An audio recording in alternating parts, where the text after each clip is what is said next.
hello, on the other side of the world. Right? There's no freedom there. But they don't have the best spies. Okay? It doesn't, that's, what they do is just brute force. You know, they put everybody in a bubble, right? But spying is, you know, when you look at world history, it's fascinating. You know, I mean, it really is. And, you know, the whole, I mean, I gave a presentation on it, and it's just one of those things that you're never taught in school, and it just goes right, just like hemp, you know, hemp is what created the free world. It was the incentive. England went and spread out around the world because they were a little island, right? And hemp was gold. Hemp was more than gold. Hemp meant life. Hemp was everything. It took 200 pounds. It takes maybe, I want to say 200, but I can't believe it. It's been a while since I've read the numbers. But I will say 2 tons of hemp per ship. So think about growing that. So that's why they spread out on that little island. That's one of the main reasons they wanted India, right? Land mass. Because why? Because in history, when you look at it, 97% of their hemp came from Russia. You don't want to be in that kind of a situation. Okay? So security is the same way, but hey, you can do what you're only going to do what you got to do, and you know, the government has the keys, and as long as they keep us safe, I don't know. It's up to us as the people. And eventually, obviously, if they don't do what they need to do and it gets too bad, then, you know, hell's going to break loose and we will rebel, right? And there'll be bloodshed and civil war, and we'll be back to our own crypto, which we can. I mean, crypto's crypto. There are simple-ass algorithms that they can't, well, can't break. I say can't break, but with quantum, game, you know, it's a different game, right? With quantum, but right now, quantum, whatever you're reading in the paper, is just hype, okay? Because there's no, I mean, like the D wave is like, you know, 2015 over 5,000 qubits, right? And the Google machine that just came out was like 53 or 73 or whatever. And IBM is struggling with their 40, 20, whatever, 50. But that's significant because every single qubit is an exponential rise. But it's still a probability equation. And there's papers that have come out last year, right from a kid right here in Austin, a genius mathematician, wrote a paper and a proof that broke a proof against quantum, where he was able to write a classical algorithm that kept pace with Schnorr, I can't pronounce it right. But basically, you know, exponential. Well, he wrote a classical, which is always linear, but his algorithm used techniques that it was able to keep pace with the exponential quantum algorithm. So, you know, everything is theory in math in that regard. So who knows? But tonight, it's good. We don't usually get started till 7 anyhow, so this is okay. You know, we let people roll in, and some people roll in. So it's good. So tonight, we're going to be talking about fabric. So, Hyperledger. Let's, how many know Hyperledger? Okay, 2. So let's talk about what this is. Okay, so y'all know what blockchain is, or you wouldn't be here. And y'all got a sense that it's zeitgeist, it's the thing, it's happening, right? And it is, and it's real. Okay, it's not Bitcoin, it's not Ethereum, it's not, you know, none of those things. This stuff is like, this stuff is the quantum. It's moving past these guys really fast, and by 2025, it will be commodity technology stuck away, the equivalent of what you and I know of as our plumbing and the transmission in our car. Okay, but it'll be that vital, right? And it's being proved out in a lot of scenarios. Everything, really, it's ubiquitous. But ubiquitous, but caveat. Only particular types of use cases are really synergistic with it.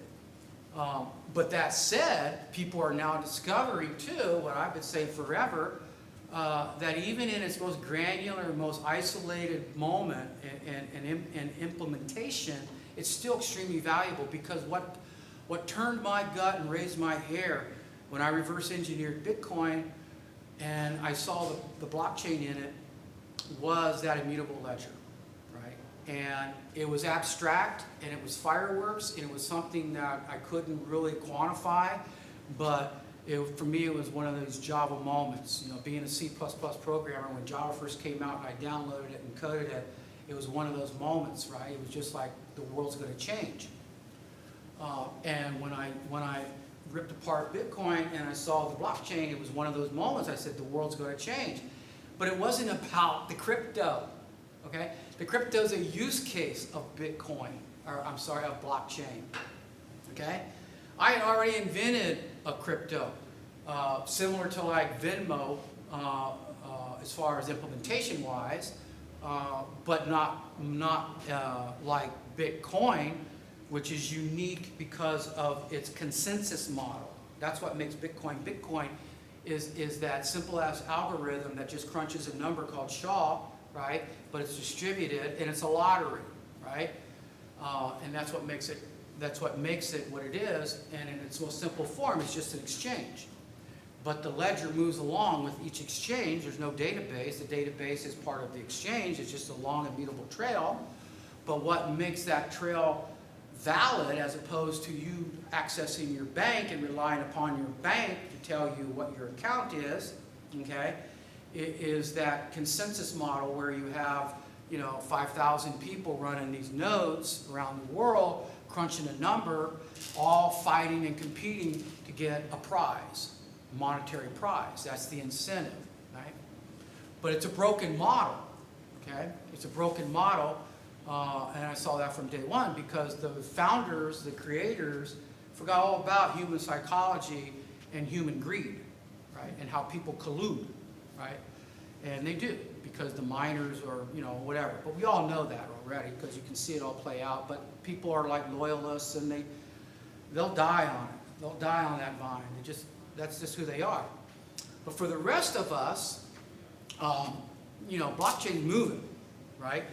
And it's going through these iterations. And now we're getting ready to go into the next major generational change of blockchain, right? And this is where people are now entering in, who are new within the last probably couple years, right? And they look at it and with fresh eyes, and they're not afraid to implement it differently, right? That's why you see a lot of DAGs today. Yeah. DAGs. Go ahead. Question? No. I cut the all out. Sorry. Okay. No. I mean, it's a DAG-based crypto. Yeah, a DAG. So it's just a data structure. But hash graph, first one, right? Proprietary. But the point is that different types of algorithms, right? But it's all about this immutability, and they're all chasing it. It's all about consensus. And it's separation of concern, and as far as one side has consensus, the other side doesn't. One side just wants an immutable ledger. That's the financial side, because when you have consensus, you slow things down.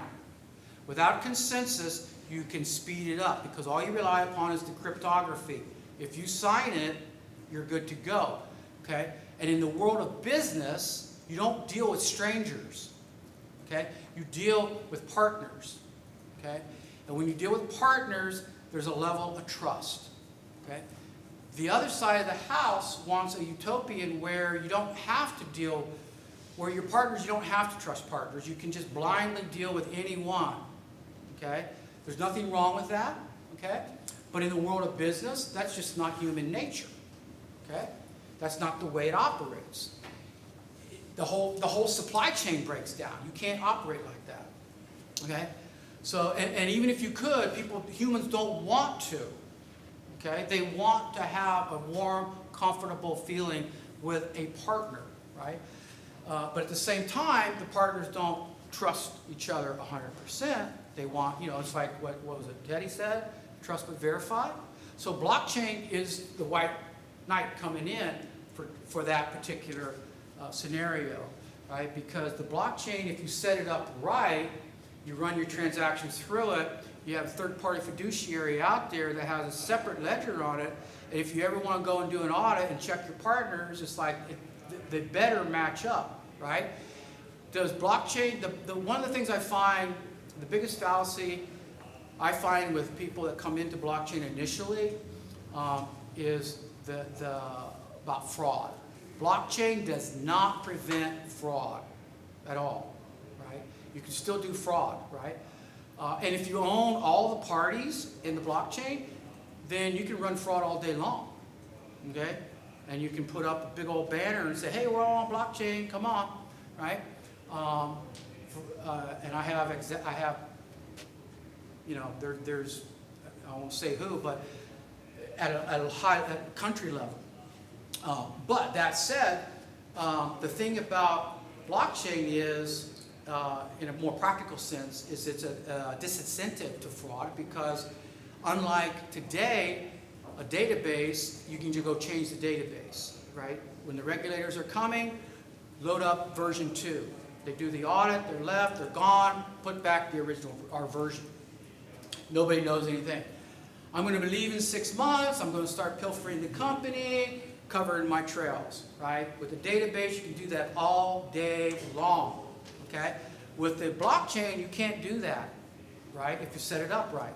Now, if you own the whole blockchain, obviously, you can control all the nodes, and I mean, it's just a machine. You can control the data. But if there are nodes that you don't control, then you got a problem. Because if you change state to A, change state to A over there too. You can't go back and change state to B, okay, without changing state to B there. So you got a problem. So it's a disincentive. So if you got a right timing issue and you can rip off the money and make a clean getaway, fine, you're gonna do it. So blockchain doesn't stop fraud, but it's a great disincentivization against fraud. So Fabric is the #1 de facto business blockchain. Is it the best? Hell no. But it's the first one out of the gate, right? It's an IBM product. So IBM's behind it. It's not going to go anywhere anytime soon. I mean, some of the largest blockchains are built on it right now today, and they're going through iterations. Problem, but caveat, you're not going to get much more than a couple thousand maybe at max 10,000 transactions a second. So it's nowhere near going to replace our financial system, okay, today. But Fabric, it has consensus, okay. Fabric is not Corda, okay. Corda is making its inroads coming in through the insurance side of the house, okay. But Corda doesn't have consensus. Corda is about straight-through transactions with signatures. Is it C-O-R-T-A? Corda, yeah. And it's coming on. It's going to be a major player, but it's coming in through insurance. All the major insurance companies are buying into it. They're going to be building a core onto it. But it's a ledger, okay? It's a ledger technology. So at the heart of blockchain, right, there's the ledger, which is the database, and then how do you get the data onto the ledger? You have a consensus model where you have parties that send transactions into nodes, and the nodes talk to each other and run algorithms and say, yeah, I believe it, I believe it, I believe it, and if enough of you believe it, we're going to write it to the record, okay? But that takes time. So the other major use case is, well, we don't really have the time to do all that. Okay, we need transactions to come in and get on that ledger, okay? And if we have to go back and sue you or whatever we need to do, we will, because the ledger is the ledger, and if you sign for it, then you're going to be liable for it. So if the crypto is strong enough and your keys are managed well, right? That's right, but that's common to both sides of the house, right? Blockchain with consensus and distributed ledger without consensus. everybody relies upon those keys to sign their transactions, right? It's just a matter of whether you want consensus model to agree on the transactions before you write them to that ledger. So if you're a banking entity, an insurance entity, these are strong partner networks. These are relationships that do they have fraud? Of course they have fraud, but they're rigorous in the sense of their partnerships, right? The bank doesn't want to go down, right? So they can rely, but their whole game is the throughput. So Corda is one of those. You'll probably see more come up that are not on the radar right now, that are being created and invented, that are going to, again, the trend right now is a DAG, because the way the DAGs are set up and the algorithms really allow them to scale really large, and you'll see them in a manner where they're basically a hierarchy, right? Whereas today, like Fabric is a linear animal, right? It's a linear database. Okay, but Fabric... Mark, we're using Core. Huh? We're using Core. You're using Core. Yeah, I don't know of anybody else in Austin who's using Core. Do you know of anybody else? No, not offhand, but I'm sure. I know you're not. I know you're not the only one. I just can't. I can't name names. But I know on my radar, it's coming up. Yeah, besides But it's not going to be a common. It's not going to be in your face, yeah. because it's a back room. Yeah, so we're using it for non-insurance, but for securities, back office processing, where it's a trusted network to begin with, and you're not arguing about someone stealing, you're arguing about someone being wrong. Right. Yeah. Right. That's the difference, Exactly. you know? Exactly.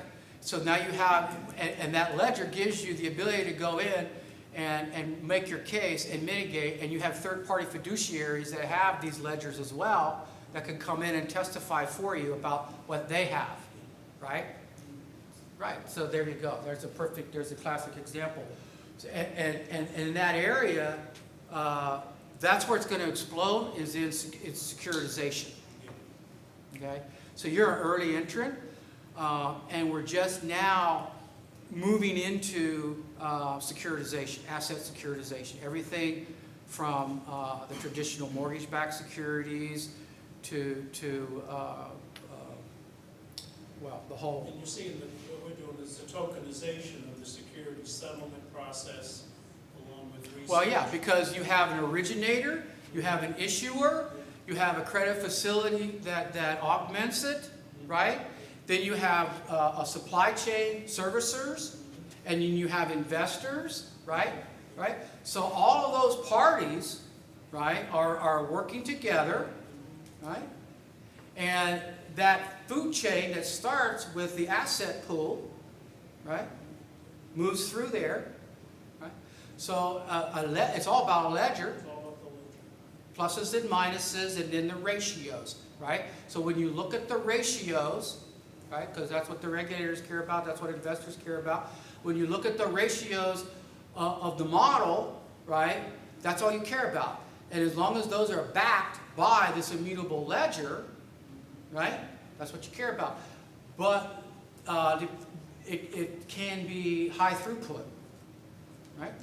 Because if you just look at mortgage-backed securities, right, it doesn't seem like there's a lot of transactions.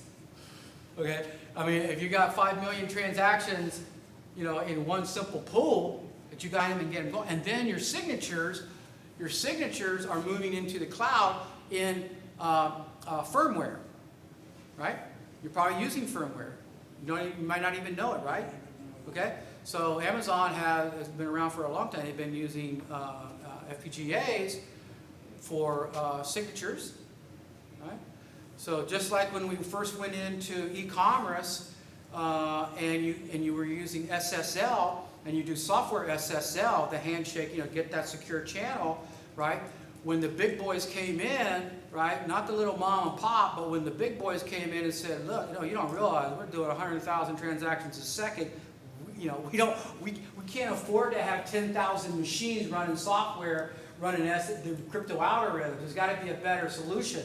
So Intel and company said, oh yeah, well we put that in firmware. So now you can crunch that down to 10 boxes, right?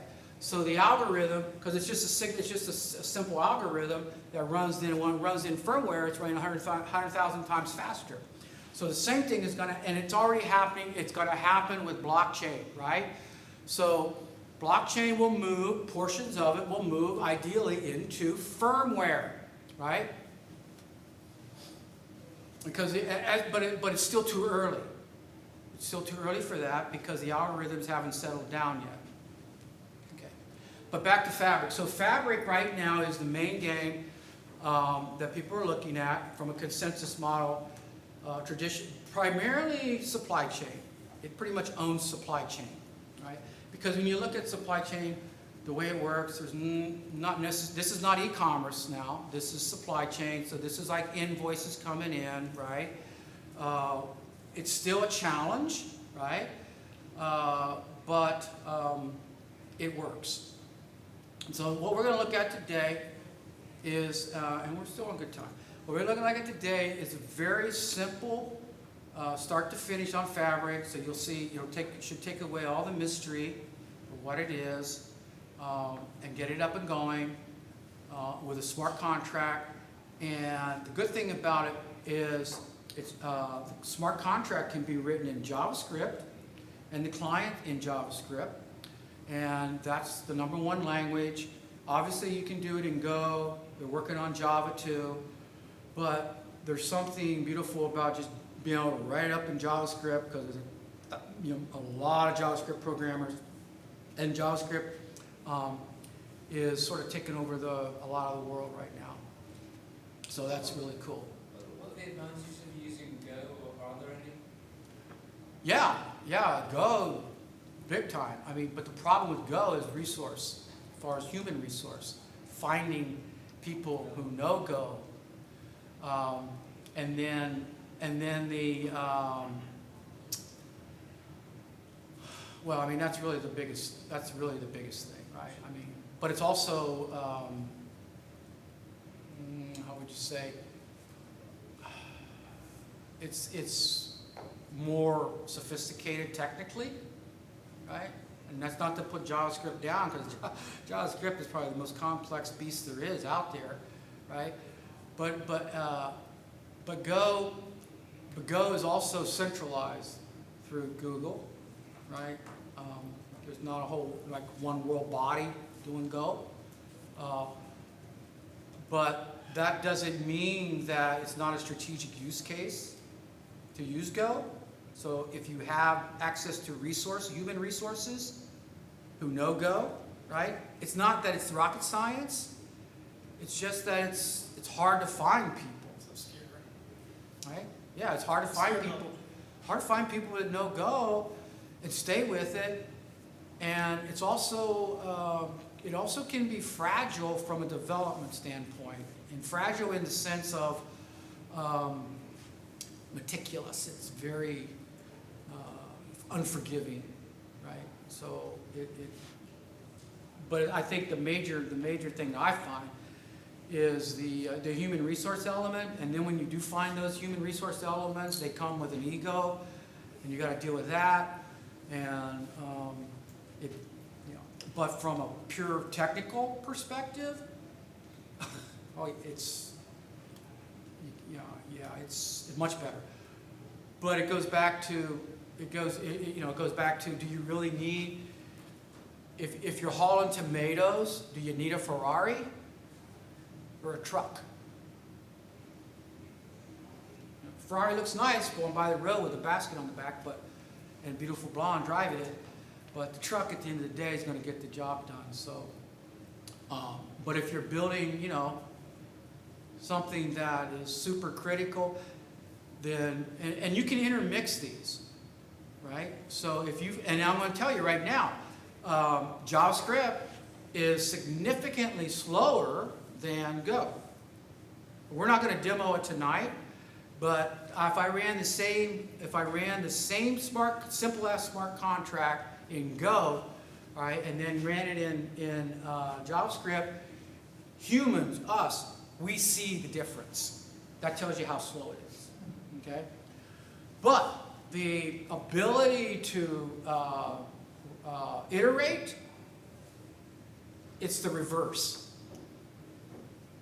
And that's what we want, because the world changes so fast, we can't wait for our Go monkeys to get it done, all right, when our JavaScript guys have already got it done. Right? So it's about that iteration cycle. Right? And then resource utilization as well. Which, you know, you can run that stuff anywhere. JavaScript, it's ubiquitous. Go to a degree, but it's still binary. You know, you're still going to run into some issues. So Fabric, built on Go, right? But they did. I'm so happy they tried Java. They tried Java first. Couldn't get it working right because Java's a big old fat pig, and it just wasn't made for this stuff. And when they tried to put that into that encapsulated chain code container and crank it all up, and they had, you know, if you've ever done Java, you know it's got a, you know, there's a lot of wait time to get it up and going, prime that engine, and once it's up and running in memory, oh yeah, it's awesome, but getting it there is hard. So when you're talking about pumping out a chain code, a contract, a smart contract, and getting it up and running, right? Java was breaking down. But Java is ubiquitous too, so they haven't gave up on it. But they said, hey, let's try JavaScript. So they did. So they went to JavaScript. They got JavaScript up and running, all backed by Node. So there's nothing new there. And Node is pretty stable, pretty robust platform, taking over a lot of the middleware, a lot of front end, a lot of e-commerce, a lot of pushed it down to the client. Again, all JavaScript, but and a Google product too. Well, sort of. But Google has given us a lot. Okay, so Fabric. So Fabric, Hyperledger is an umbrella organization under Linux, right? Linux owns our world today, right? We're owned by Linux and Apache as far as open source, right? So Apache has great software like Kafka, and I mean just unbelievable software comes out of there, out of the Apache Foundation, open source software, right? But in our world right now, we have Linux, right, which is a huge umbrella. You all know Linux. Linux is in a lot of places. It's in cars. It's in firmware. It's everywhere. Linux has a JS umbrella that they're doing with JavaScript. They have an automotive embedded umbrella, and now they have Hyperledger. And Hyperledger is all about the blockchain, and started by IBM. And Brian Behlendorf runs Hyperledger. Brian Behlendorf was the main guy at Apache and made Apache, right? Again, Apache is all open source software. The foundation, it changed the world, right? So it's going through changes right now, politically. There's over, I don't know, 400 organizations. Everybody that is somebody pretty much belongs to it.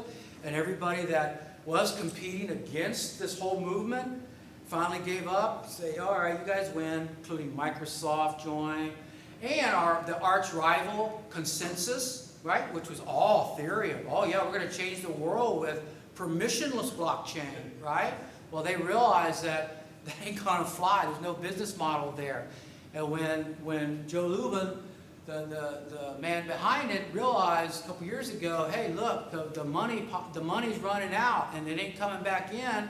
I'm not gonna be around. So he pivoted and said, hey, y'all, we're gonna go enterprise. So in many ways, to many, I'm sure he's a traitor, right? Because his whole focus now is the enterprise. He wants the enterprise because the enterprise writes checks, right? So they have a product that they created in their basement from ground up in Java. Oh yeah, I wonder why, right? Called Pantheon. Oh yeah, And it's a replica of, guess what? Ethereum. For the enterprise, though. Okay? So whether it takes off or not, who knows, right? But I've ripped it apart. I've written about it. I have a whole UML model you can browse online, okay? I was doing it before people knew about it. I was telling people about it. And it's a fine piece of software. And it has promise because it can be interoperable. But interoperable to what? Okay. Back to Fabric. So Fabric is taking over the world in the sense of the business community right now. Will it last? Who knows? We still have mainframes, right? Still have MVS. Yeah, okay.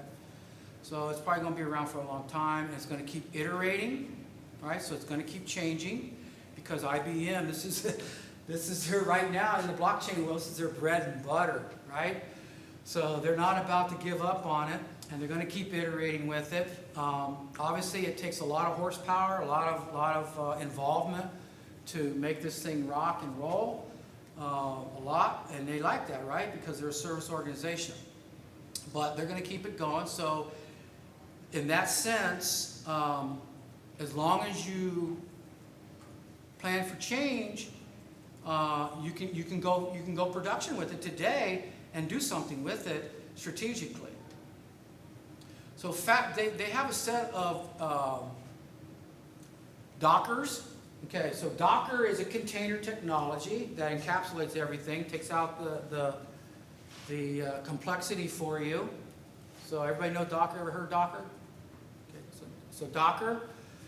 Docker is open source, commercial too, but open source. And the good thing about Docker, Dockers are these containers, right? So they encapsulate the complexity for you, and they give you ins and outs, and they allow you to plug it together. So they're basically the derivative of virtual machines, right? So a virtual machine is just one big old, PC or server, right? And the idea of a container, Docker, is that it breaks down the fat and gives you these little machines, right? So it takes a machine and puts these little machines on it, right? And basically, it strips out all the fat and all the heavyweight, so it gives you much greater utilization of your hardware resources. That's why they've taken over the world. Now, on top of that is this new thing called Kubernetes. Because what do you do when you have 100,000 Dockers, right? And these things are up and down and running all around. So you have to orchestrate them and control them. So now you have Kubernetes, which is another open source piece of software that you put these things called pods, and you put these Dockers inside a pod, right? And you let Kubernetes run them for you, okay? And now we have on top of that something called a service mesh, okay? Because now it's just iterate, right? Because now you have a bunch of pods. And how do you manage all these pods, right? So now you have this layer called a service mesh, and that's where we're at today. And we call it microservices, okay? So we take legacy, break it down. So blockchain is inside there. You can run it up. So blockchain is nodes, which are these little virtual machines, right? So we're going to look at what that is in Fabric, because they encapsulate it for us. And let's look at that so we see what that is. Where am I? Get over here. Okay. So Docker. So Docker is, you can run it on Linux, Windows. I mean, it's ubiquitous, right? So you run it anywhere. Obviously, you download it, install it, and it runs. This is not a Docker deal, so we're not going to be talking about Docker like that. But so this is a utility application that gives us what's running in the virtual machines, or I mean the Docker machines. So these are the Fabric machines for this simple network. So we have two companies, okay? And organization 1, organization 2, and each organization is running a peer, right? So a peer is a machine. Think of it as a machine. Now these are all virtual machines, so literally, I mean, you could go buy a physical machine and make it a peer, but we don't really do that anymore, right? But you could. So it's abstract, but it's synonymous. So a peer is a machine, right? Which we call in the blockchain world a node. Okay? And obviously we're running 2 nodes per organization. Now, you can run as many nodes as you want, and that's just an architectural decision, right? Because do you need 2 nodes, 4 nodes, 5 nodes, 6 nodes, right? Well, that's going to be a series of questions to determine, right? But at a minimum, you're obviously going to want at least 2 peers, because what happens if one breaks? Well, you still want to be able to operate. So we do have 2 peers, okay? Organization 1, peer 0, organization 1, peer 1, and we have peer 0 of organization 1 and peer 1 of organization 2. Now, in this example, to make it simple, we're all running on the same domain. Doesn't mean you have to be on the same domain, right? Because a domain is just a name. Underneath that name is a number, right? An IP address. Now you're getting down into the network world. That's where the network junkies come in. So yes, you can have it on one network and then another network, and the networks all around the world. Okay, that's where it gets grisly, and that's where you pay these guys $200,000 a year to go in and figure that out and get all that running. But for simplicity, we're on one domain, okay, called example.com. Okay, and we have organization 1, organization 2, and we're running 2 peers. So 4 nodes are running. Okay. Now these things called dev, these things are what get cranked up when you go out and you deploy chain code. Chain code doesn't run on the peers. The peers are all about, in Fabric, they do 2 things. They endorse and they commit. Okay? So you send them a transaction from your client and you say, hey, here's a transaction, endorse it for me. And then literally, that's what endorsing means, right? Endorse it. What's that? Well, I mean, literally, right? So they look at it and they, make some decisions, and then they'll sign it. Say, okay, I'll endorse this. And they send it back to the client. Okay? And the client gets it, says, oh, good, it's been endorsed. Now I can send it back to the network. Okay? And it goes to where is he? Help me. Is there an orderer here? Somewhere there's an orderer. Yeah, here he is. Right here. Call it an orderer. That's orderer is really about taking the transactions, the endorsed transactions that come in, and ordering them in a time-stamped manner. Oh yeah, which are you? Well, you're before him. Oh, you're before him. Okay, line them all up, right? And once it orders them, right, and it does some other logic, it sends them back out to be committed. And they literally get broadcast out to the peers. And when the peers then get these broadcast transactions from the orderer, in an order, right, the way they're going to go down, okay? They look at it, the peers then look at it, the ones that are doing the commit job, they'll look at it, and then they do additional validation. So they have a snapshot, okay? They have these things called read-write sets, so it's before and after. So they say, hey, have you changed? No, you haven't changed. Okay, you're good. Yeah, I'll commit you. And they reach consensus, and they get committed to their own world state. That's what this is. That's a database called Couch. It's an open source, NoSQL database. Okay? And every peer has a database, which you can think of as the ledger, but it's not really the ledger. They also have a file. That's the ledger. Okay? So in the world of Fabric, they write a file called the ledger, and then they write what they call world state, the state of things, to a database. In this case, it's Couch. Now, other people around the world are replacing this, right? But remember, this is all open source. And all around the world, people are modifying this strategically for their own particular strategy and advantage.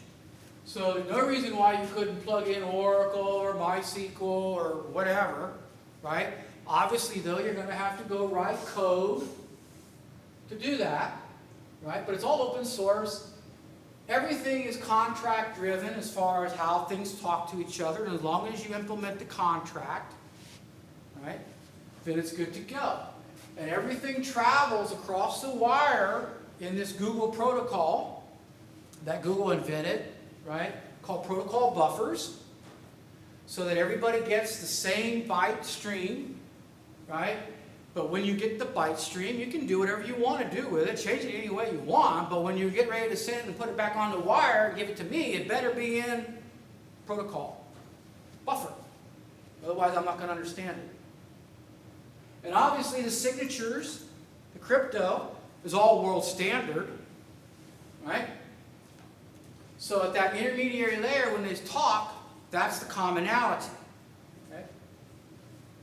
But it doesn't stop the evolution of the technology at these points of communication. So you have your peers. Peers have databases. The databases contain the world state.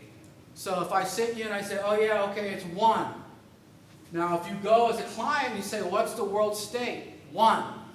Peer 2, what's the world state? 1. Peer 99, what's the world state? 1. Okay, good. Now that thing up there is CLI is a command line interface. It's just a Docker box that's an administrative box that's used to crank these things up and work with them. But as far as the blockchain goes, it doesn't have anything to do with the blockchain. Now above that you see CA, peer org 2, CA peer org 1. Okay, so those are the credential authorities. Okay, so that's where the identities come from. Okay, so the thing about Fabric, you know, IBM's a legacy company. So you don't find this in a lot of the anarchist code like Ethereum or Bitcoin or anything on the other side of the house. You don't find it what's called X509 certificates, right? So certificates is what came out of the internet and allowed the world to become, to communicate and to recognize each other in a secure manner. SSL, it's all about certificates, but certificates are a broken model. Because at the end of the day, those certificate chains, you know, we've already proven it that a certificate authority can be hacked and give out bogus certificates. And you get a certificate and you think you're talking to your bank, you're really talking to a Russian oligarch who's stealing your money. Okay? Not to pick on the Russians. Could be anybody, could be the guy right down the street. But the point is that it's a broken model, right? And they've tried to fix that with something they call pin the certificates, but I mean, it becomes a nightmare. So as a technologist and as a business, managing those certificates are a nightmare because they expire, right? You got to get new certificates.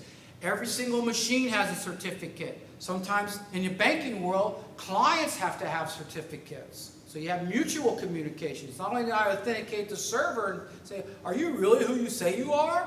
Right? But the server says, okay, I am, but are you really who you are? Yeah, okay.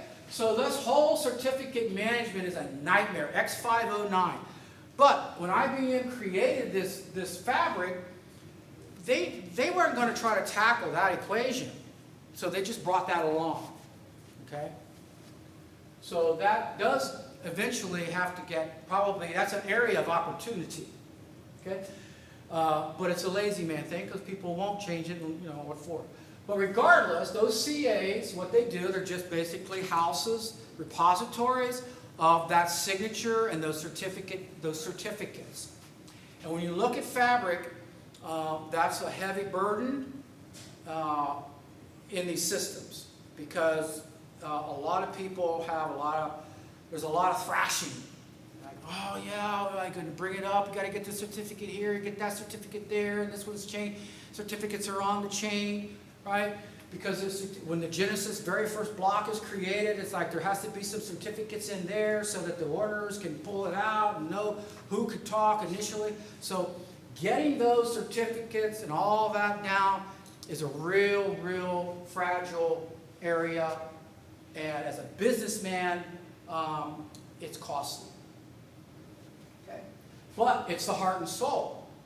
Because that's what drives who signs, who's valid. Okay?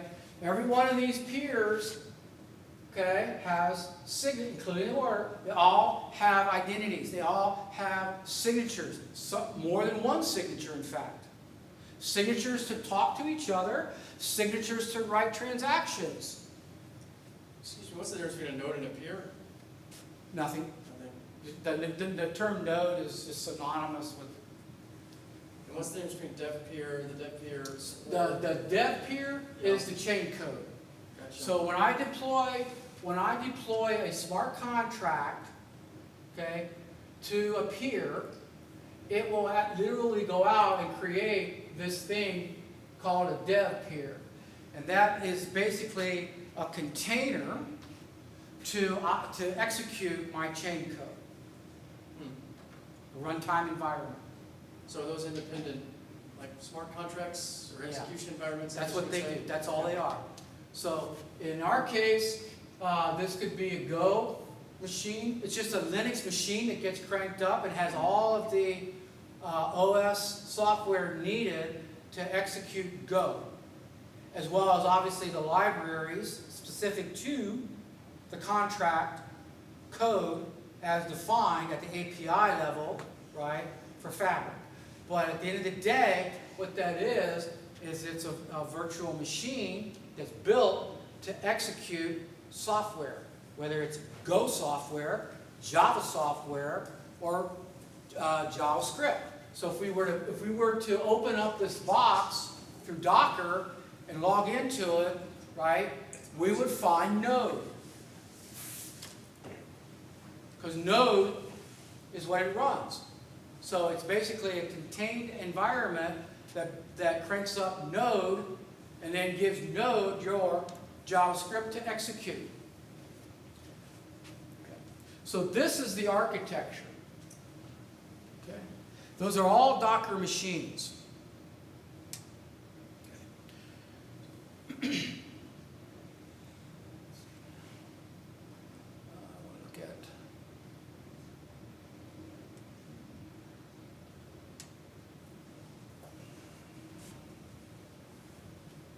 Give me a second here to catch my breath. Okay. Now, on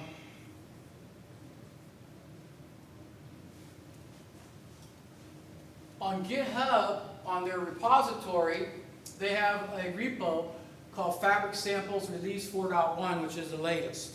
So this is a whole bunch of samples, not a whole bunch, but the samples they have.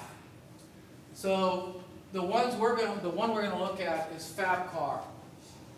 So FabCar, it's just a simple database. You'll see it. It's just about cars. And this first network. So this first network is common. Okay? You have their newest one they call commercial paper. It's more sophisticated sample. Okay? About issuing paper, redeeming paper. But we're not going into that.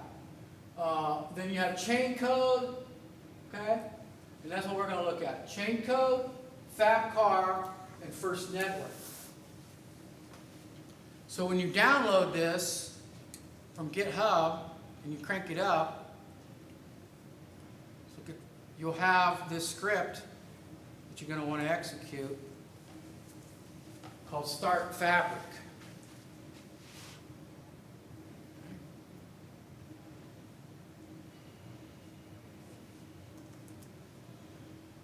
So now I'm on a shell here, and I'm looking at this download. Okay, here's FabCar. So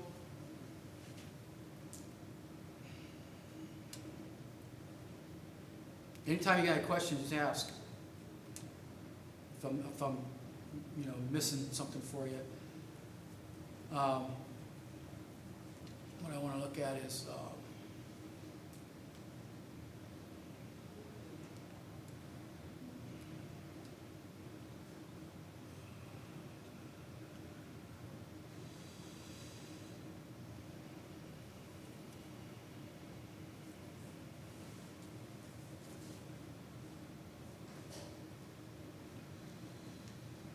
okay, so on GitHub, right, there's the Hyperledger repository, and there's Fabric.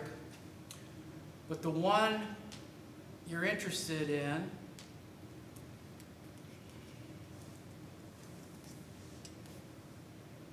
is Fabric Samples.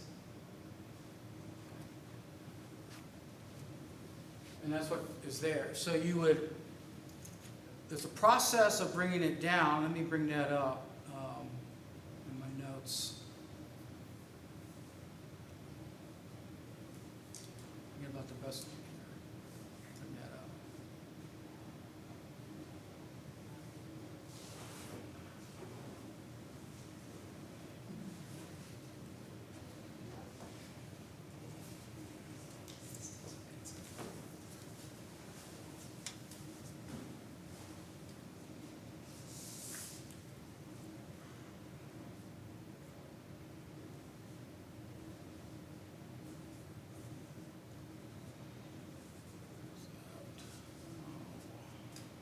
I have that running.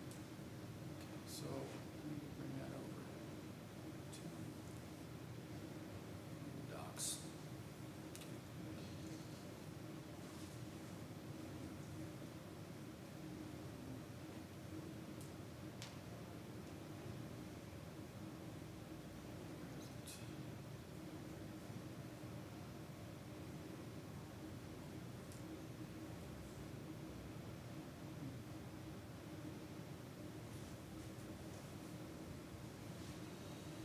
Okay.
Okay. All right. So, this is important. The prerequisites you're going to need, regardless of what machine you're running on. You need this thing called curl. Okay. And curl brings down your code. Obviously, you're going to need Docker, Docker Compose. There's very specific versions that you have to be above.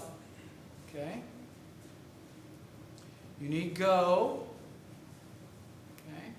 You have to have your Go environment set up just right, the way they tell you. Okay. If you don't do any of this, you're going to have a problem. So you have to follow this. Okay. And then you have to have Node running. And you have to have Python. So there's a lot there from a prerequisite standpoint to bring this up. So whether you're doing this on AWS, on an EC2, or you're doing this on your laptop or your Windows box, you need to have this software on there, on your machine. So you have curl?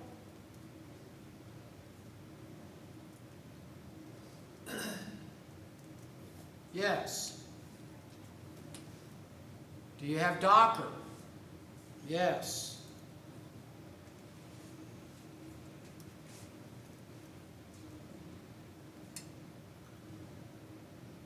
Yes. 1809. Do you have Docker Compose?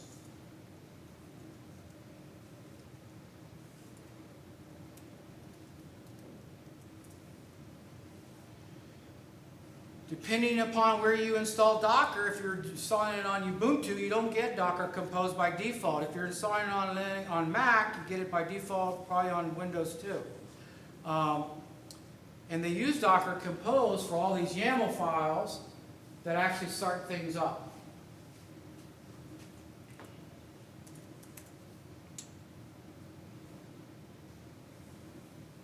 Do you have Go?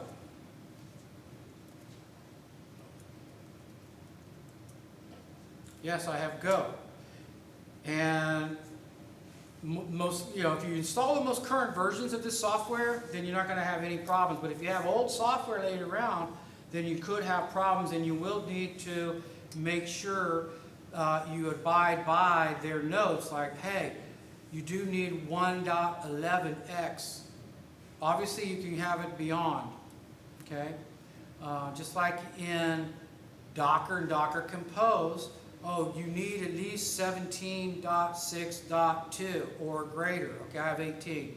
I'm good to go. Curl, you get the most current, you're fine to go there. At edge case. And you need Node. So do you have Node?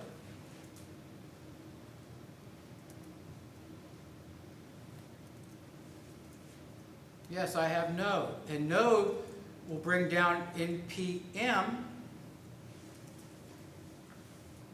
which you need also. Yes, I have that too. Oh, and finally, do you have Python 2.7? Now, this one might cause a problem for some people. Why?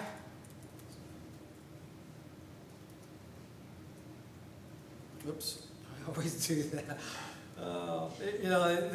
This is, whether it's dash or no dash. Okay. This one always gets me. Control D.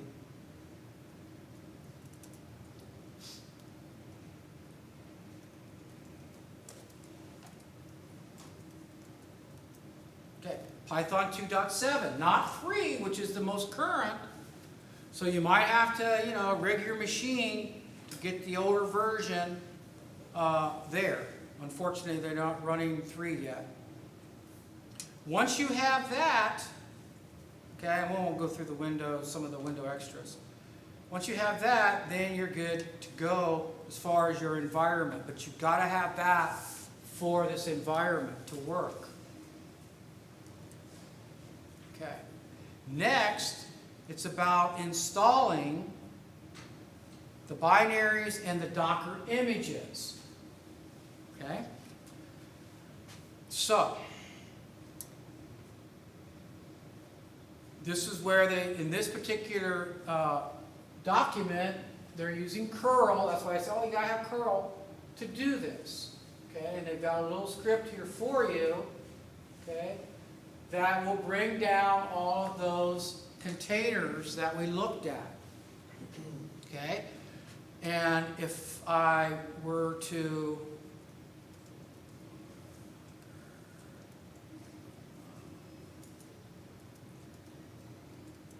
which are called images.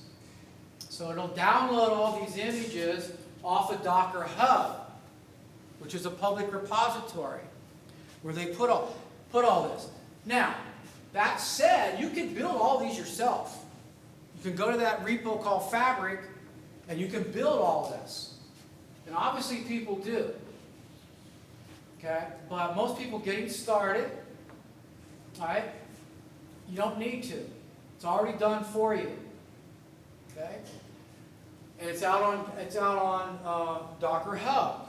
So you don't want to have to go there and pull these things individually either, because they're versioned. Okay? And they do change. Okay?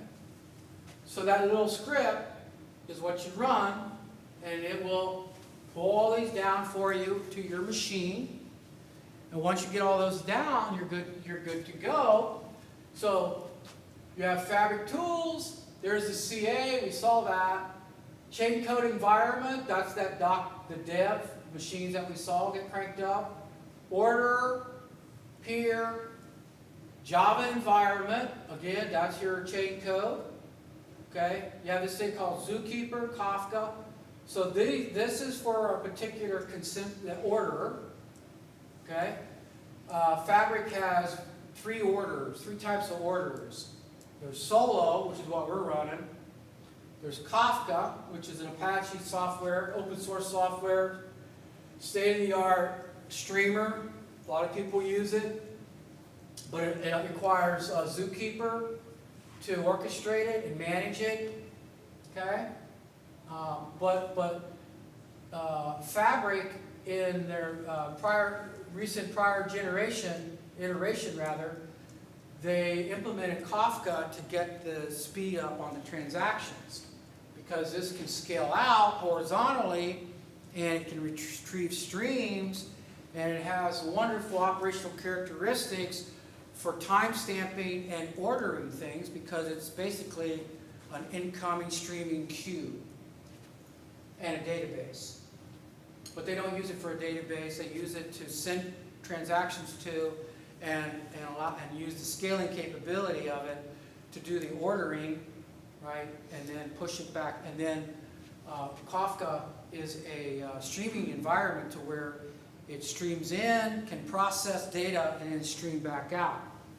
Okay, so it's used a lot of places for a lot of architectures, everything from e-commerce to IoT, you name it. So that's what they implemented in order to get their transactions up, from 150 a second into a couple thousand a second. Okay, but now in the latest iteration, it doesn't show here, but they've gone to a new ordering model called Raft. So it's a leader-follower type of environment. It also scales. It's based on ECD, which is a cache, literally used everywhere as a middleware cache, right? But it scales out, and it implements, it by nature, because it's a distributive cache, it implements what's called Raft, which is a consensus algorithm, old consensus algorithm, but very functional consensus algorithm, that's based upon the concept of leader-follower. So you have 10 machines, they elect a leader. So the leader is the guy that controls everything, sends out transactions and say, hey, I got this work, you guys need to check it, send it back to me if it's good. And then you can tune it and say, if the first 5 come back and they agree, then I'm good to go. But if I have 100, you can say, well, I want all 100 to come back and say yes, or I ain't putting it out. Or I can say, give me the first 5 that come in, and if they all agree, then I'm ready to go. So it's tunable. So that's where they've gone to now.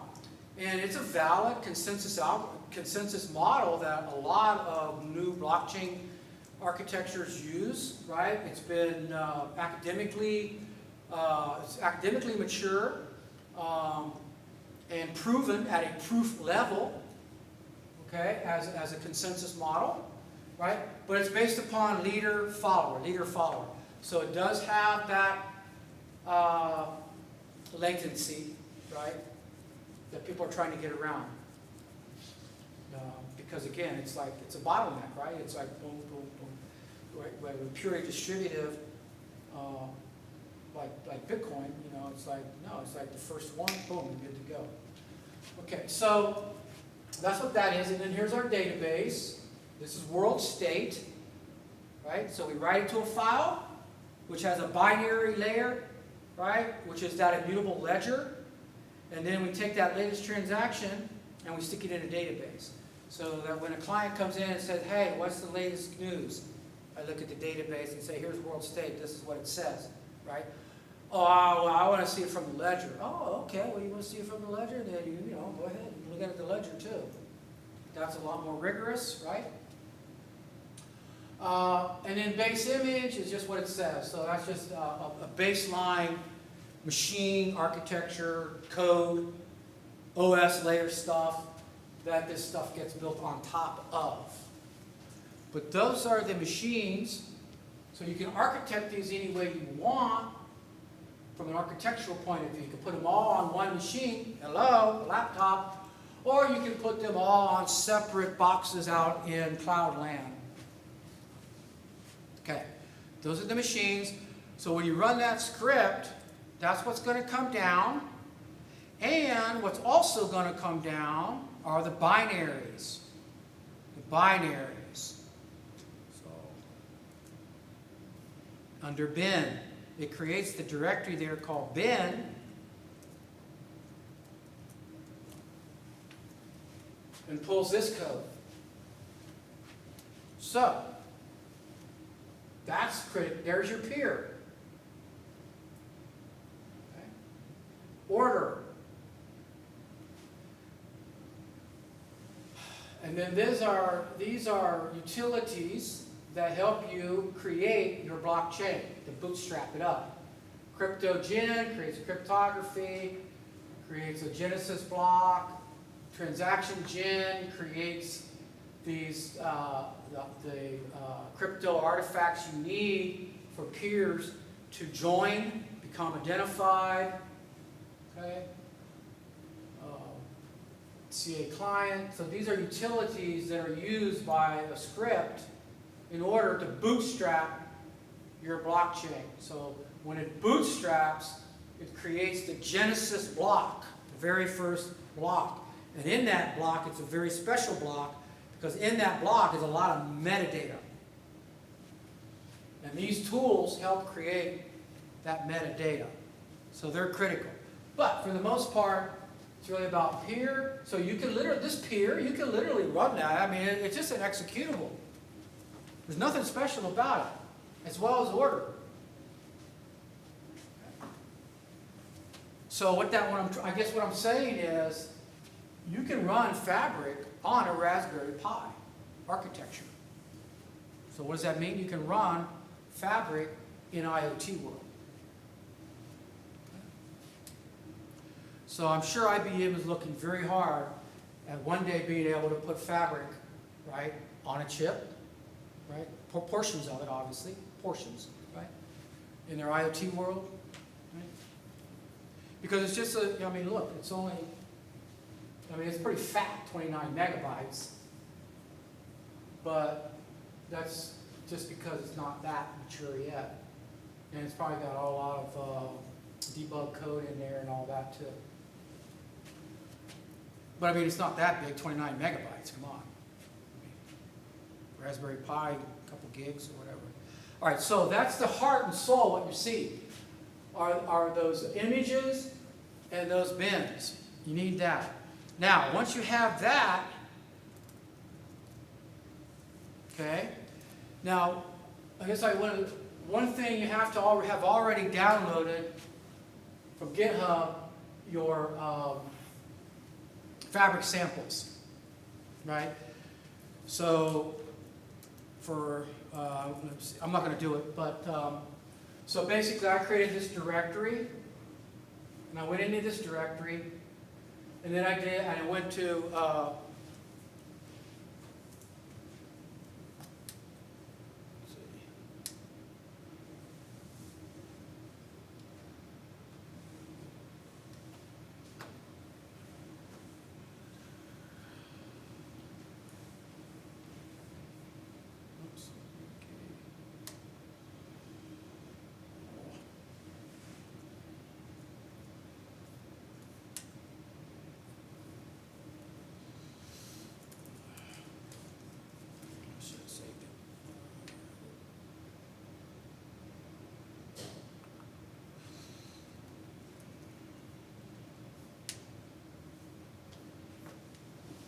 So over here, right, grab that, right, and I'll just show you.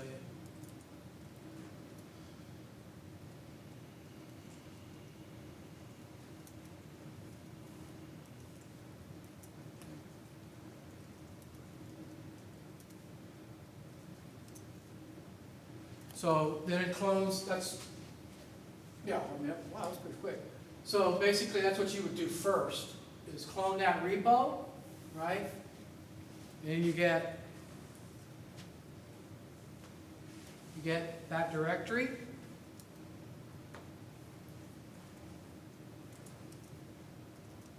Okay?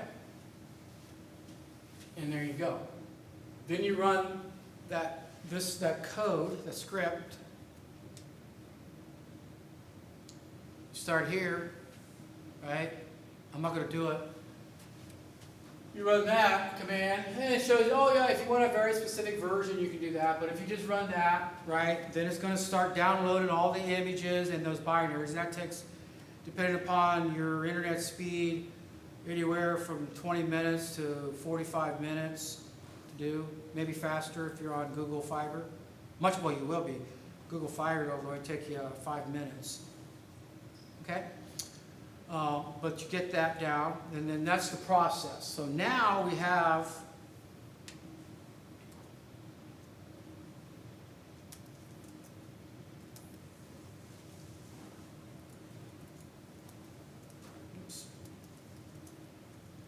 so now we have the images, or Docker images. Okay?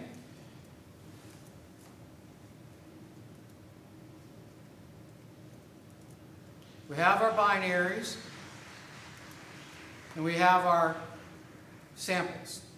So now we go into fab car, and we have this start script to run.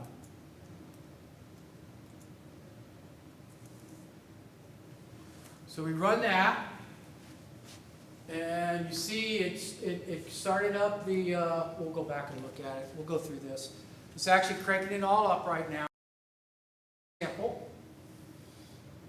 You take a look at what that does. There's a, basically there's a, this script, we'll take a quick look at the script.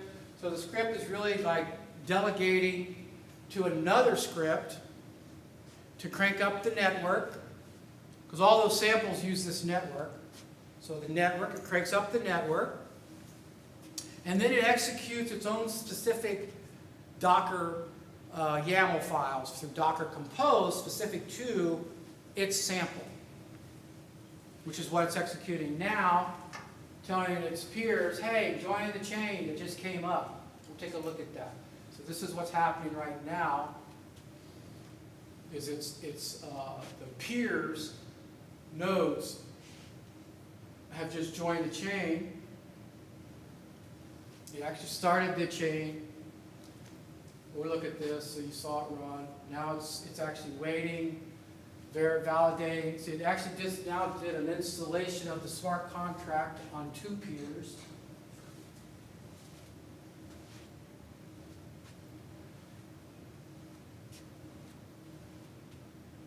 And now it's waiting for them to be instantiated and committed.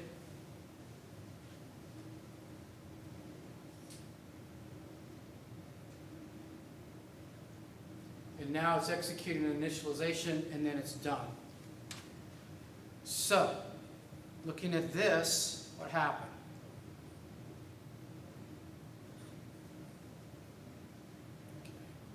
So here's where I started. So the first thing it did is it delegated out to this other script that's running, and and this thing, the sample they wrote, you know, I mean, this has gone through a lot of iterations. So you don't have to be that diligent. It removes things and then starts it back up clean for you. So you can just iterate through this really quick at the network level. You don't have to worry about that. So when you start it, by default, it says, hey, is there anything running? Kill it. Kill whatever's running, which are those containers. Okay? And it's dumb in the sense that it doesn't know what all containers you've got configured. So that's why don't be concerned when it says, oh, I don't know, I didn't find these other orderers. That's because I'm only running in one order. Okay? Because normally that would be like Kafka or the Raft. Okay? but we're running what's called solo. So it's just one order. Okay. But they don't know that. They made it simple. So they defaulted and just say, hey, go kill whatever's there. Kill everything. Even if it's not there, kill it. Right? Okay, so it finished that. Now it says setting up the channel, my channel. Okay. That's a user-defined name. It could be, your channel, whatever you want to call your channel. But again, we're using all the defaults here. So it says I'm going to set up my channel. Okay, and 10-second timeout with a delay of 3 seconds, and I'm going to be using database couch. Okay, now that's not the default database. There's a default database called LevelDB, which is a smaller, dumber database. But couch is preferred because couch gives you rich queries. It's a NoSQL database, so when you want, it's like if you want to go look at world state, you really do want to look at something. So this is a name value JSON type database that you can see things that make sense to you and gives you the ability to query into that model to retrieve things that we as database clients are used to. Right? When we access a database, it's like we like to see things. So Couch gives us that ability to run these rich queries, to query it and get back human-readable, intelligible data, as opposed to just dumbass strings of data that we've got to decipher ourselves. Okay? This is our version, our Docker version.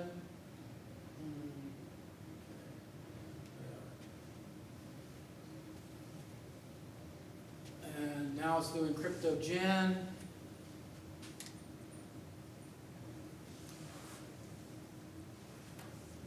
So it's generating, the first thing is it generates our certificates using one of those tools, CryptoGen tool. So it's it's using a Docker file called the CryptoGen YAML that you would configure for your own specific. In this case, you see it's creating crypto material for org 1 and org 2. So obviously if you had 100 orgs, right, all that has to be configured in there. Okay.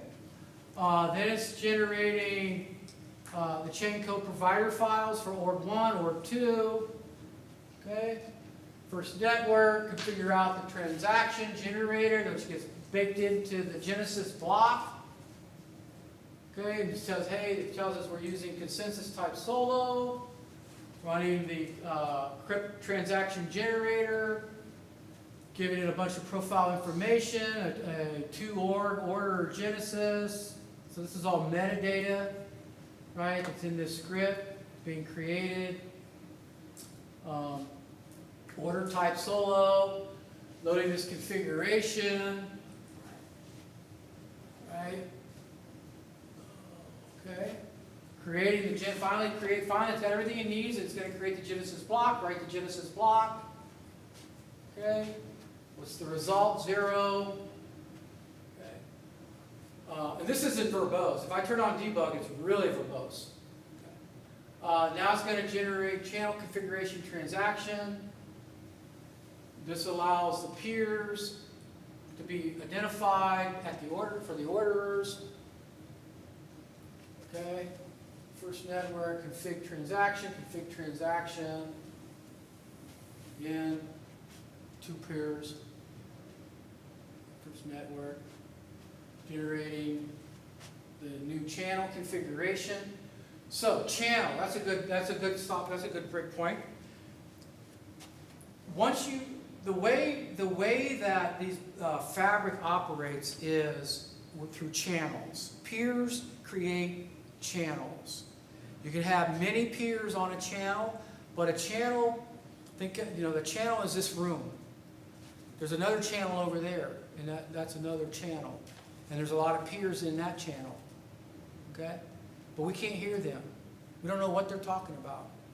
Okay? Just like they don't know what we're talking about. And each one of you are a peer in this channel. Okay? And if I come up and I whisper something into Alan's ear, that's private data. Okay? Channels are allowed through configuration to create private data between peers.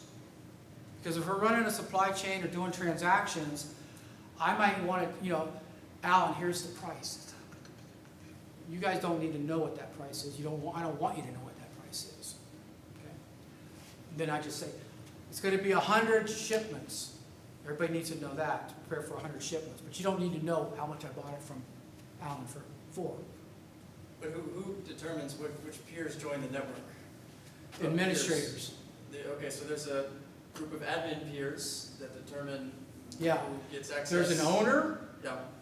and then each of the organizations have admins. Remember the CAs? So each CA has an admin that runs that CA because they determine who gets put into that CA as an identity. Okay? But at the Genesis level, at the ownership, there's typically one party. Okay? Logically. Okay, now, physically, it could be everybody has something in on it. But at the end of the day, there's usually one entity running the bootstrap. Okay? But that one entity doesn't control the channels. Okay? Those channels are controlled by each organization. Okay? And then they have to collaborate and define through metadata who gets to join the channel. Okay? And that area as a protocol is iterating as we speak. Okay? Because the latest iteration is to allow individual parties to make decisions and then broadcast, as opposed to getting full consensus. For instance, we have a channel, and in order for Alan to come into into this channel, right, which I'm the only one going to be talking to Alan, prior I would have to get everybody's permission. Today, I don't have to do that. Okay? What, unanimous agreement? Yeah. So, it's flexible in that regard, and I guess it's a scoping issue, and it's a use case issue, right? If it's something, if we're going to run transactions that affects everybody, then I need everybody's signature. But again, that's when you get into the real world, those things break down real quick because a lot of people don't give a shit. They just want, it's like, dude, just do it. And I don't run those transactions anyhow on that channel because I don't own boats. I do trucks. And when I see a truck transaction come, that's my transaction. I don't care what you guys do with the boats. Okay? So, yeah, it gets complex. That's really what you picked up on. Okay?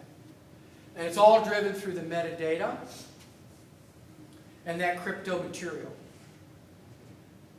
Because everybody gets the common signature. I mean, that's plain and simple. That's stupid. Everybody gets a signature. Everybody gets a certificate.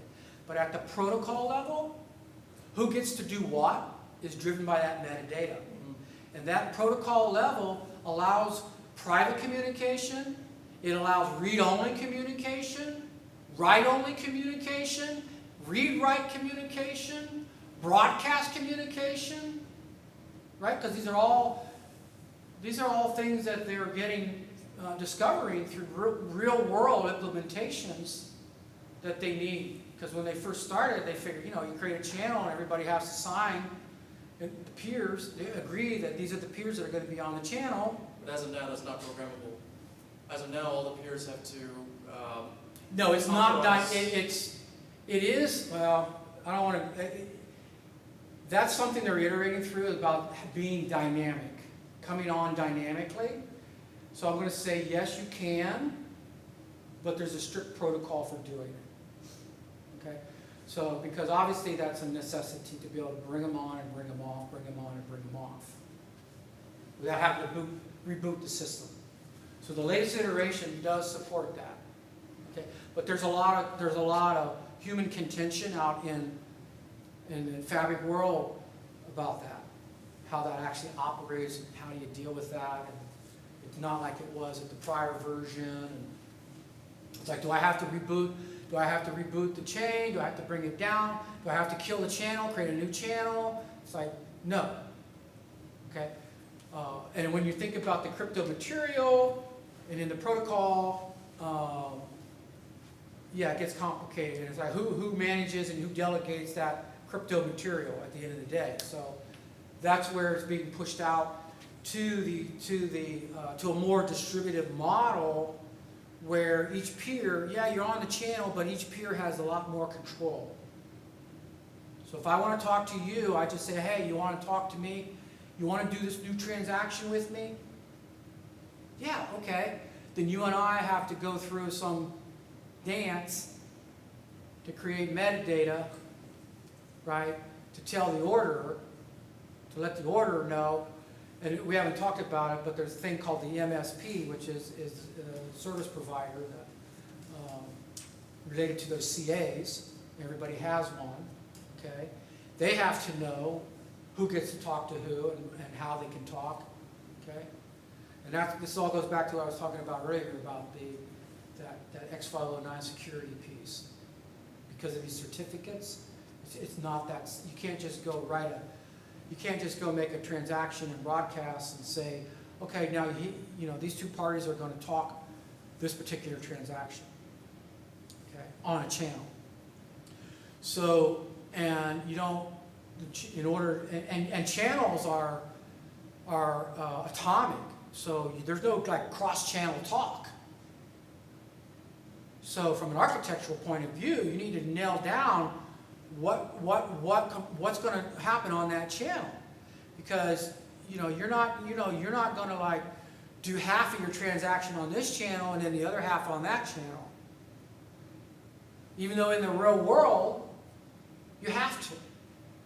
So that's part of the contention, is figuring out architecturally how you map out your transactions, your business flows, and the parties you deal with.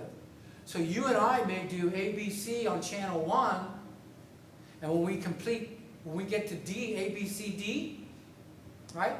Then our program, our client code, right, external, knows that we got to go over to channel 2 to continue on. Right? And on channel 2 is a set of smart contracts specifically to the second stage of our complex transaction. Because say channel 1 may be just a negotiation channel, and there's smart contracts on there that negotiate the rates and the terms.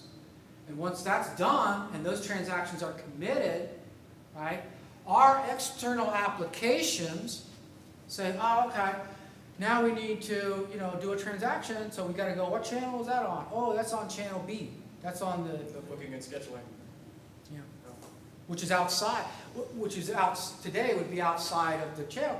But again, architecturally, that itself, which channel you go to may be controlled, I don't want to get muddy here, but may be controlled by a channel. A smart contract on a channel that becomes a delegator, an orchestrator, that puts something down on a chain and gives you material back to your client, like a crypto key, That allows you to go to that other channel. that allows to submit it as a transaction on another channel. So now you see what I'm saying? So you're chaining and you're hopping around. So it gets really, it gets hairy. Right?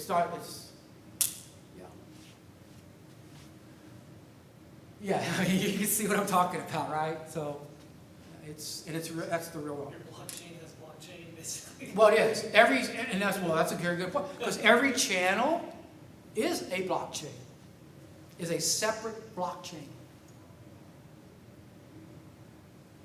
Okay? Separate ledger, separate world state. So there's not one, it's not like Bitcoin, there's not like one blockchain, it's not like Ethereum, one blockchain. Okay. But Ethereum and a lot of other blockchains are having layer 2 chains. Yeah, well, that's their, I mean, they're, I don't know about. they got their Bitcoin. issues. Bitcoin is a lightning network, but it's limited with. yeah, and those things are derivative, knee-jerk learning experience that says, oh, you know what, this thing's not designed right, we're not scaling, so what can we do? Oh, let's see. Well, we need to go off-chain. Oh, we need to, we're going to call it a side chain. Oh, okay. Yeah. Right? But what is it? Oh, we're going to call it layer 2. Oh, layer 2? Really? It's a separate freaking entity to push transactions up out to another more to scalable technology. Well, I mean, right? I mean, there's no utopia. There's nobody, this stuff, nobody has, and again. So this is a block, this is, in essence, this is blockchain to scale. Like, Yeah, it's all about scale now. it's all about scale, okay. It's all about scaling. Makes sense. I mean, Yeah. like blockchain 1.0 is. Yeah, 1.0 is like, what, could only go so far. Kindergarten. Yeah, it's like. bunch of kids in the room, you know, doing their thing, you know. And then it's like, we're now at level 2, you know, now it's like, oh, we got to make this stuff, you know, scale. Why do we have to scale? Well, we want to run the world, right? Okay? And then it's like, once you get out into the real world, and you give it to real people who actually write checks, you know, and do real work, right? You find out things that, oh, gee, we never thought about that. Right? What's the difference between a developer and an architect? A developer only cares about punching one button. An architect cares about 100,000 people punching a button. Okay? And what's the difference of a CEO? Right? He cares about the bank account. Okay? There's a big difference between ideology of your technology and my real world bank account.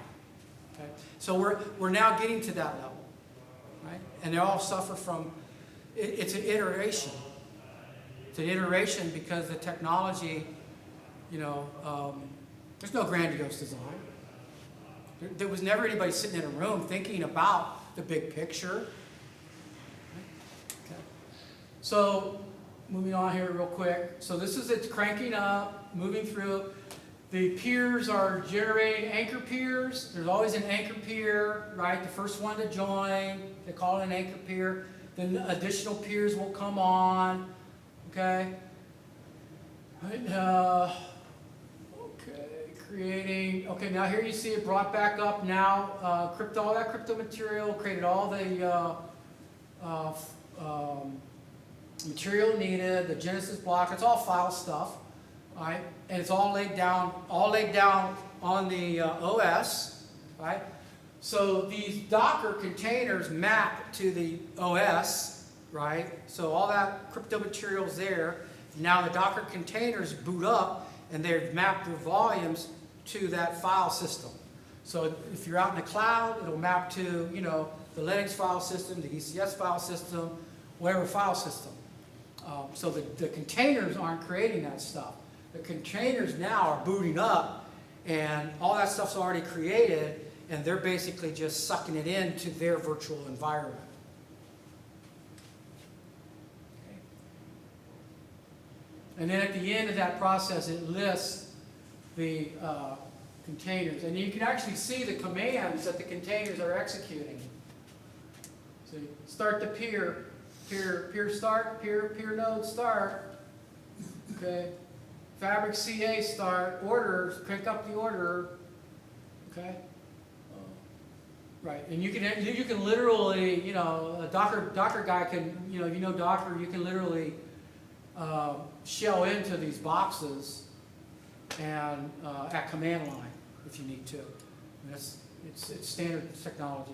So your first network is up, running end-to-end. Now it's going to run this thing called end-to-end test. It's a script that's running. Okay, just testing it out, making sure the peers can talk to each other. Okay, and they have to. So you have your endorser and order connections have been initialized. Okay, remember we talked about that a little bit, right? Okay, so now this drives me crazy when I hate to see because I don't like errors, but this is a nefarious error. It doesn't mean jack because what's happening is they're broadcasting and there's latency, and it's not, you know, it's not like, hey, I'm ready, boom, okay. It's like, hey, I'm ready. Damn, error, didn't get hear you. Hey, I'm ready, man, I'm waiting, hello. Okay, it's like, well, hold your damn horses. I'll get to you in a second here. Okay, I'll be back in 3 seconds. Eventually, okay, I got you. Successfully submitted my proposal to join the channel. See, so joining a channel isn't like instantaneous because you're saying, hey, I'm so-and-so, I got a pass, I got crypto keys, I'm on this channel here, and then the infrastructure, the channel, the order says, okay, well, let me see. Okay, let me go and look at Genesis. All right, yeah, on the channel. Has this channel been created? Yeah, okay, well, who can? Okay, so that's what's going on. So eventually, now you imagine scale this up. Real world. Oh, we got 1,000 nodes, boss. When's the network going to be? When is everybody going to be online? Tomorrow morning? So I got to stay up all night and watch these babies? Yeah, you're getting paid, right? Yeah. Okay, so endorsers.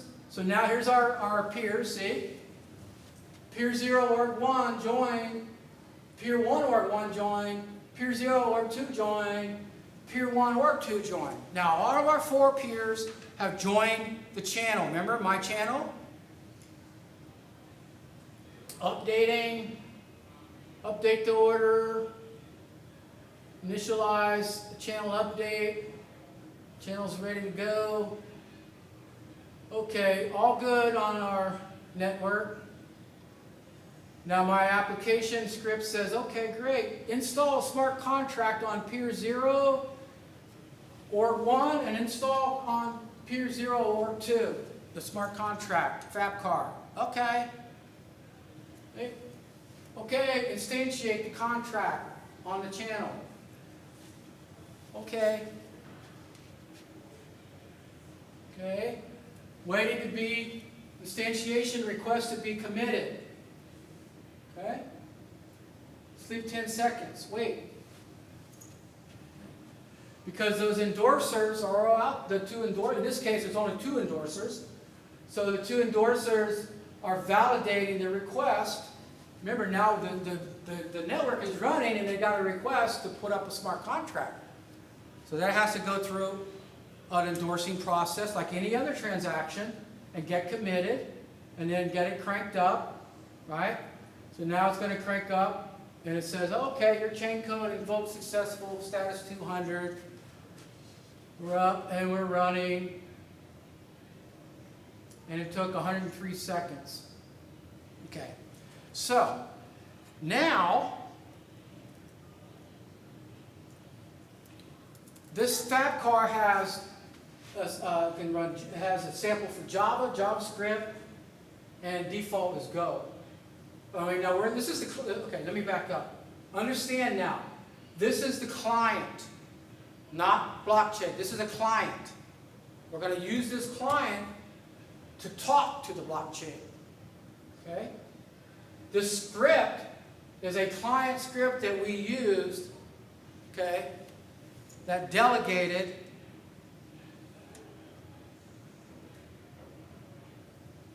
this is the script.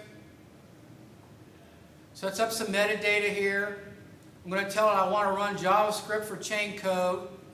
A lot of metadata so you can run JavaScript or Java or Go. In this case, we're going to run JavaScript. And then it cleans up some stuff. Now it's going to call that network script for your own network. That's the one, all that stuff we just looked at. That's what ran it. That's that script. Okay, then it sets some environment data so that we don't have to keep typing that in. And then it's going to run these commands. This is where it installed a smart contract, FABCAR contract, on the 2 peers, peer 0, org 1, peer 0, org 2. Okay. Instantiated the contract on my contract. So these are Docker execution commands that Docker's running. It brings up those Docker. It gives it a command to run. Those are the commands. That's what we looked at. This is the script that ran, and then it ran all the way through. So that's the script. Okay. Now that the script is done, we can actually execute our smart contract. So for me, I change into JavaScript.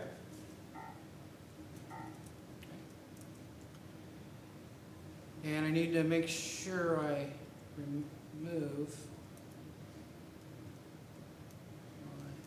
any prior wallet stuff. Okay. All right, so now if I execute, this would normally be done through a typical web interface, but this is command line. So no, execute the script. We're going to enroll our admin.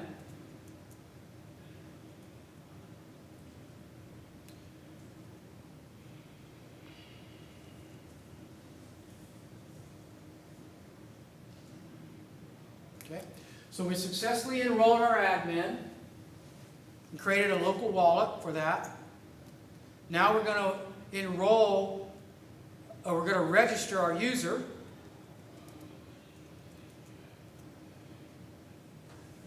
So we have an admin, we have a user, and now we're going to execute a transaction called invoke.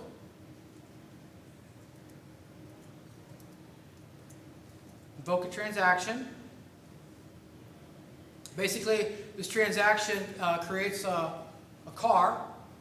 We'll take a look real quick. Run out of time. And then we're going to query it.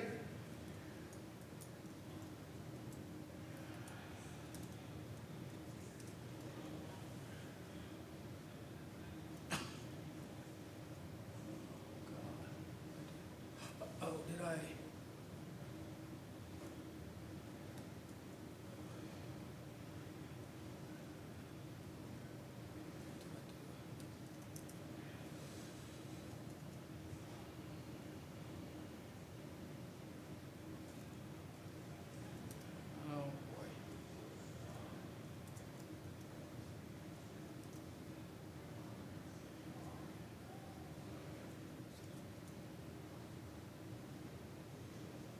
And we break. Not sure what happened here.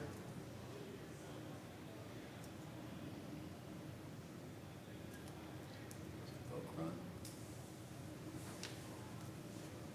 That's a bummer.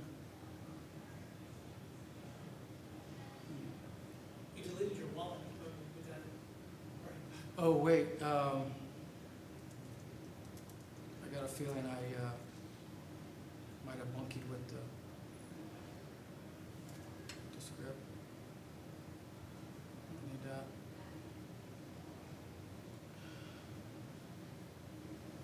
Wow, this is I don't want to tell you what this feels like.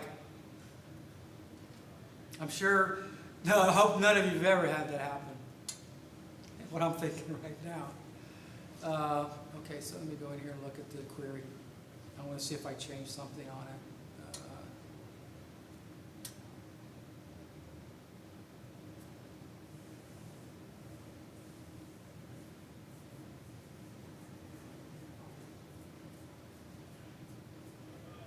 Okay, query all cars. Yeah. I'm not sure what happened, guys, on the query.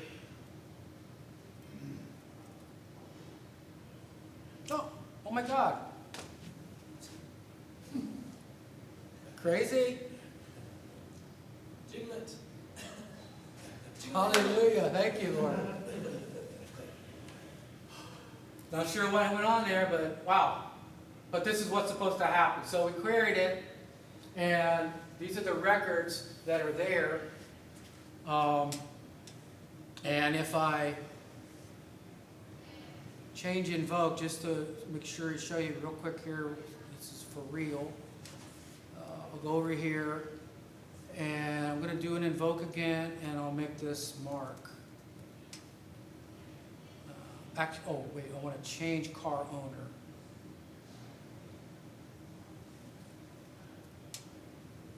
See, the first one I ran was create car 12.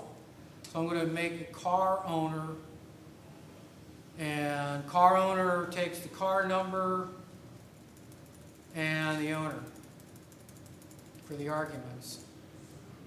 So I'm going to change car 12 to Mark. run an invoke.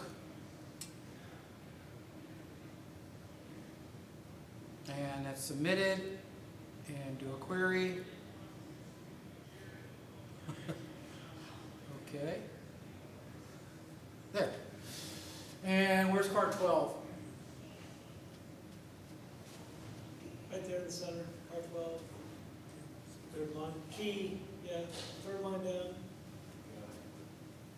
and Mark is over there. Well, you're, Okay.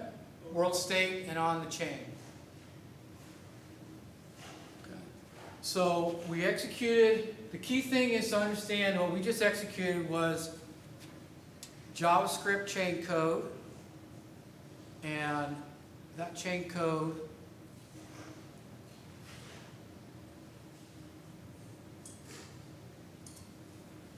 was this chain code here. What I added to this before, when you download this, the code between these two lines is not there. And what we did wouldn't work. In fact, that script, that big long script we ran, would not finish correctly. Okay? So there was a little bug, they missed this piece. So the JavaScript needed, because what was happening in that script, it was instantiating, it loaded the contract fine, but the second part was to instantiate the contract, meaning it was basically putting out a bunch of cars to it was just loading up the data. Okay? Literally, that's what it was doing. Called instantiate the contract. Right? And this knit a ledger. But because the script, the chain code script did not have a constructor, right? The chain code engine was breaking. Couldn't run the script correctly. Couldn't instantiate. So after debugging and figuring it out and creating a constructor called instantiate, didn't have to do anything, it just called, okay? But the engine, again, there's a protocol, an API, and it's what it always calls when it loads up and it says instantiate. Like, give you a chance to do something. Okay, you're loaded, instantiate. And it's like, hey, I don't have an instantiate. Oh, well, then I can't, broken, you're broke.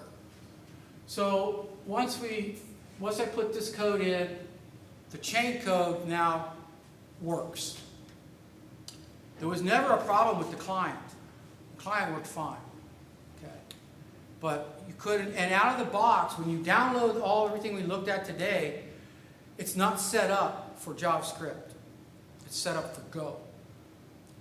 So it runs fine. Okay? But my purpose tonight was to demonstrate that you can run JavaScript chain code. And this is the JavaScript chain code. Okay? So that's what gets instantiated in that JavaScript file, in the script that we ran. One of the Docker commands at the end, after it loaded the contract, there was a command, I don't have time to go back and show you, but there was a command that called a knit ledger. But because the contract wasn't instantiated, there wasn't nothing there to call. It's going to a dead end. Okay? So, but this is what a knit ledger would do, is to load our cars for us on the chain, name value pairs in JavaScript for each car. Okay, this is where it's actually writing it to the blockchain. This one call. Okay. This is the query command on the blockchain, the chain code. Create a car. See, put state. That's the actual call to the blockchain.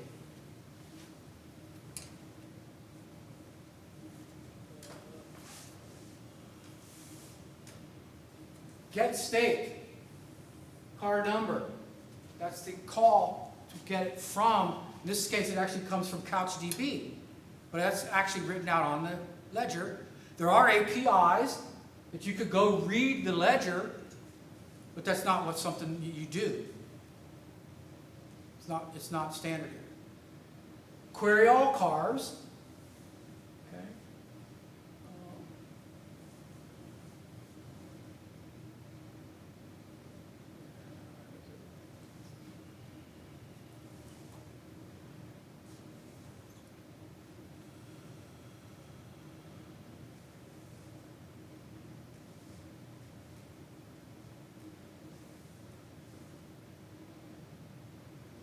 I don't see it. Oh, up there, iterator. Get state by range. Okay, get state by range brings back an iterator from the database, and it's just iterating through to display it to us. And then finally, change the car owner is a put state. So you see, actually writing and reading to the blockchain is like put state, read state. Okay.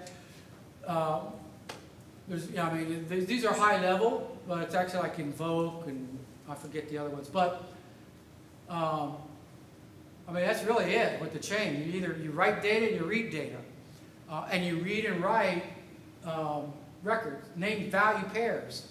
Now, those name value pairs could be anything. It could be images. It could be audio, byte streams. It doesn't matter. But there's always a key and a value. Key and a value. So, but the point is you see this chain code. This chain code is human readable. It's tolerable.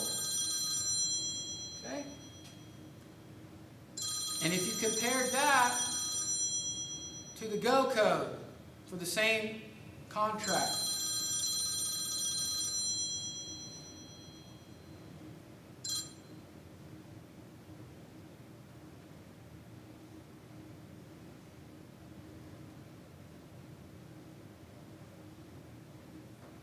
so, I mean, obviously it's debatable, I mean, right? Some people like fish, some people like steak. Doesn't really matter, but the point is that you compare the two, and I don't know about you, but this is, to me, a lot more verbose than the other, and a lot more cryptic. I'd rather work in the JavaScript. I mean, I like Go, don't get me wrong, I mean, but I'm talking as a businessman.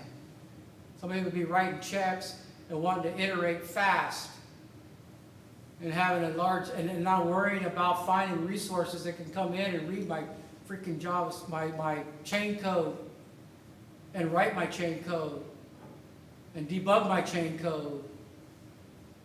Okay? So, That's it. so this is an example of a smart contract? Huh? Is this an example of a smart contract? Yeah, that is a smart It is a contract. smart contract. That is the smart contract we just ran. So I just put a bunch of name value pairs of those car data, car, model, color, owner. Okay? Very simple, but it could be anything. It could be any kind of data you want. Okay? I mean, at some point of time, these need to be incorporated in some application, right? Like a consumer application. Yeah, I just ran it from the command line, but that could be put into a web server, right? And then you have a browser, and you click a button, and it does, I need to change the owner of a car, name, right? Push a button, and it goes to the server, and the server does exactly what we just did. Right. Okay? Command line. So you can have